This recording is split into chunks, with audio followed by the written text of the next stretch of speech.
Good day, folks. Application project number 1. This video will outline what the requirements are, what we're looking for, and give you some samples as we move along. This project the intent of this project is for you to apply concepts that we've discussed in the lectures to a real company using real data, real current data. It's worth 15 points or 15% of your grade, so it's a lot there. There are 3 distinct parts of this project, and the points for each section are identified in each part. It's due no later than 11:59 on Thursday, January 14th. I encourage you that this is no later than. The submission format is PowerPoint with an audio and or video commentary to explain things and what it means. This means you need to balance how you create your slides, but you can talk about your slides and provide more detail to demonstrate, one, your communication skills, but also the depth of knowledge that you have on the company and the concept that we're talking about. How will it be graded? Organization and presentation is 25%. Very important that we be able to communicate our ideas to people. Communication demonstrates understanding, accuracy of computations and formulas, clarity and depth of response. Sometimes what happens is you make a statement and it's really not an answer, it's a statement, but it is really a question. So if it is a question, you need to go deeper and answer the question. The other thing is, how well is everything integrated? Nothing that we talk about in this class operates in a vacuum. Everything is connected. And I'm looking for you to be able to integrate those topics. How do they relate to each other? How do they impact each other? So that's the grading that we'll do, 25, 25, 30, and 20. What company will you be working on? Well, we want to make this a very workable situation without making it totally complex. So what you have your choice of is you could pick the FedEx, here, Advanced Auto Parts, or Dick's Sporting Goods. Or you can pick your own. If you want to select another company, you're welcome, and I encourage you to do that if you'd like. But just make sure that you and I chat before you start out on that. Okay? We need to make sure that it's something that's going to be workable. It's not going to cause you a lot of problems or issues come up as we move forward. What are the mechanics? Where do you get this information? You could use the 10K and the 10Q of your firm. Investor presentation and infographics that firms have. Part 1, the company and how they make money. 7 points. What's the company's name and logo? Easy. What are the products and services sold by the company? Be specific. You don't want to be as general and high level. Be somewhat specific. Who are the company's customers? Think carefully. Not always the end user. Okay. What makes the company unique? How does the company make money? Think about this. What are the revenue drivers? This becomes important. The revenue drivers are the basis for everything. They're going to be the basis for you evaluating the company, as costs are a function of the revenue drivers. Growth in the company and evaluating revenue is about what changed with the drivers. And then volume driver and rate driver at a detailed level. This section show how the multiple volume driver and rate driver get you close to sales. So basically, once you identify your rate driver and your volume and you multiply them, you should come close to sales. But you may need to break those down into different business lines. There may be 2 or 3 lines of drivers, product lines, and then there would be a rate and volume for each product or geographic region. This section should be 4 to 6 slides. Let's just take a look at how I've applied this. Let me give you an example of what I mean on this. The name of this company is Destination Extra Large. And what you can see is I used a mixture of words and pictures. And they have 345 stores. They have a unique customer. Males of all ages, waist size 38 and up. I'm trying to communicate visually. Customer values convenience, comfort, selection, and fit over price. This is what makes their business model very unique. Here's their products. And again, it's trying to create an image for you. When we look at the stores, they have wide aisles, large changing rooms, on-site tailoring, more brands, bright atmosphere. So this gives you a picture of who their customer is, what their products are. How do they make money? Pretty straightforward. They have stores, and it's sales per store. So if I look, in February of 18, they had 342 stores, average sales of 1.36 million, and when I do the computation, I come out pretty much the same. So if I want to grow Destination Extra Large, I can either increase the number of stores or I can sell more in a store. Those are my only two ways I can grow. So when we look at their strategy, we want to say, what are they going to do to open stores? What are they going to do to sell more in each store? Next example is one that we'll be following throughout the semester, and that's Steel Dynamics.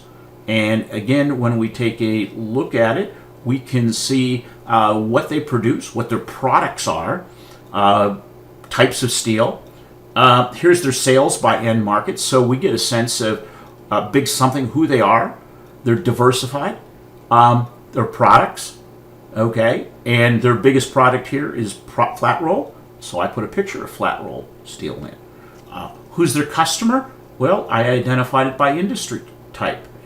And most of this I found in the investor presentation or the 10K. Now, it's a little different. How do they make money? Well, this is where you got to take a look through the 10K. Really read the 10K before you get started. And what I found when I read it is this piece here, other operating information, and a lot of companies have this, sales price per ton. So if this is the sales price per ton, I had to look at what is the amount, how much tonnage did they produce. Because here I see a volume, tons are a volume. Here is a per ton of sales price. So I can come here and say, okay, tons of steel, 2,489,000 right here, $988 a ton, and my computed sales and my reported. There's a difference. I won't hit it all, but this gives me a basic sense of how they make money. So if we're looking at sales and we're looking at how they make money, it's the number of tons of steel sold and how much they sell it for. I then was able to go down and look at it by business. And then I was able to do some computation, which you'll do in the next project, that breaks the change in sales down to an amount attributable to volume and attributable to rate. And I found a graph. So what I concluded here is strong domestic demand coupled with lower imports resulted in imported increased demand, and I was able to get a better price because the competitors, which were foreign steel companies, now had to pay a tariff coming in, or the consumer, U.S. consumer had to pay, U.S. customer, and that enabled the company to raise their prices. They also went from utilizing 92% of their capacity to 96%. Now this means there was a lot of fixed cost that they were able to grow their business without making a lot of capital expenditures.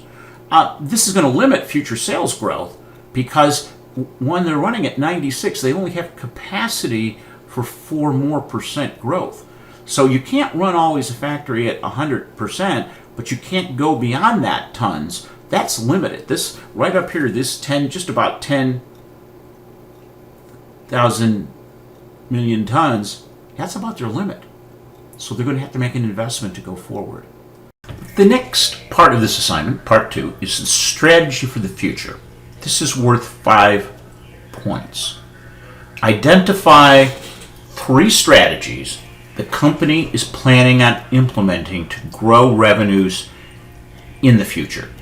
Focus is on revenue, not costs. Okay? Cost cutting is not a long-term sustainable model. You have to be able to grow revenue to be successful over time.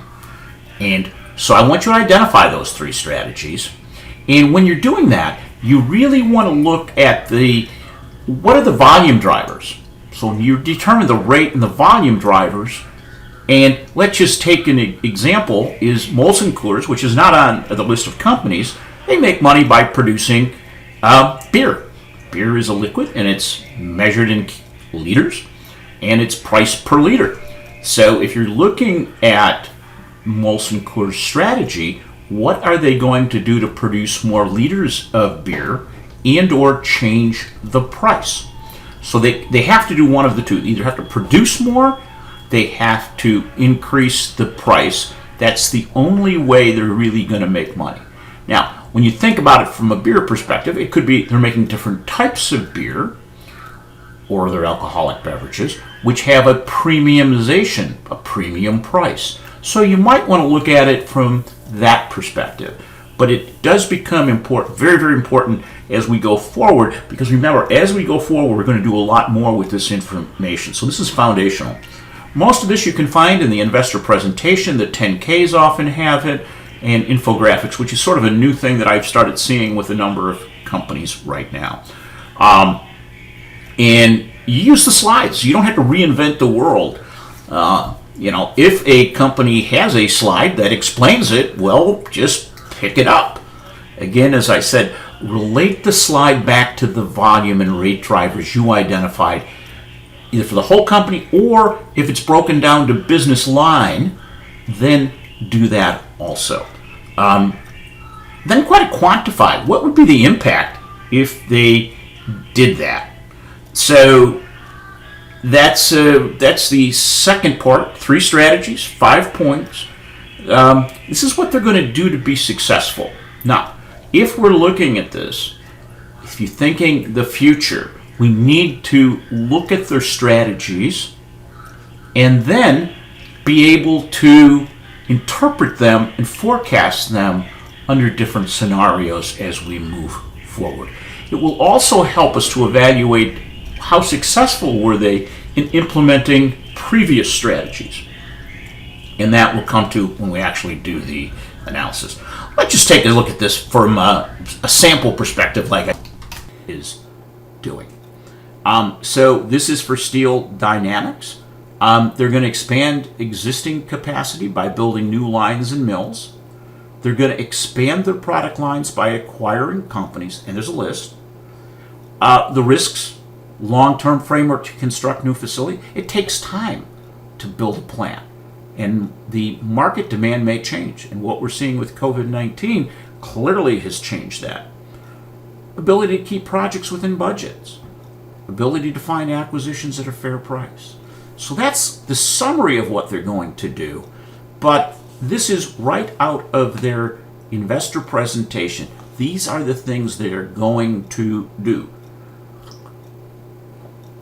Okay? And they're giving you dates. When is this going to be implemented?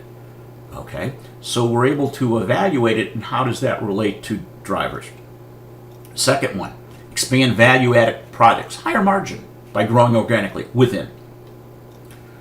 They're focused on markets that are poised for growth, increase utilization, increase sales of about 750. So they told me, risk to strategy, market demand. And again, this walks me through, and you can see that with the utilization, here it is, plan to sell 100,000 tons, plan to supply 150 to 200, increase production up to 240. So now I know what they're doing to drive the volume. Okay? I'm trying to understand the company because we can't just look at the financial numbers. Part 3, Megatrends. This is 3 points. This is new. For the 3 strategies that you identified in Part 2, create a chart to explain how they fit with the mega themes, or they don't. So look at it from a globalization perspective, changing demographics, climate change, disruption, innovation, digitalization, and AI. So you have a chart, and around each strategy, you could make a comment about how it is consistent with that, building on that mega trend, or is it missing one of the mega trends? So that's a little different approach. It's not necessarily a strength or weakness, SWOT analysis, but it's a very focus on, are they on top of these new trends, the trends that exist that we know are going to happen. And that's 3 points. What should you expect? Spend time reading the investor presentation in the 10K. I suggest you take about 90 minutes just reading before you do anything else. This is very, very hard because we like to go through things quickly. I mean, you can speed me up on my lectures and do it faster, but spend time reading. Understand the company. Be very wary about hanging on to too narrow a piece of the company. There is so much information out there that we got to condense it down. What's the most important? How do they fit together? This, my friends, if you do this in 90 minutes, you'll do very well through the rest of the class. If you don't do this, you're going to be distracted. Everything you need is going to be in those documents. I think after you spend 90 minutes, this should only take 2 to 3 hours, if not less. So if you have any questions, please let me know as we're going along. This is foundational. This is going to set the basis for application project 2 and 3. So if you have any questions, please let me know.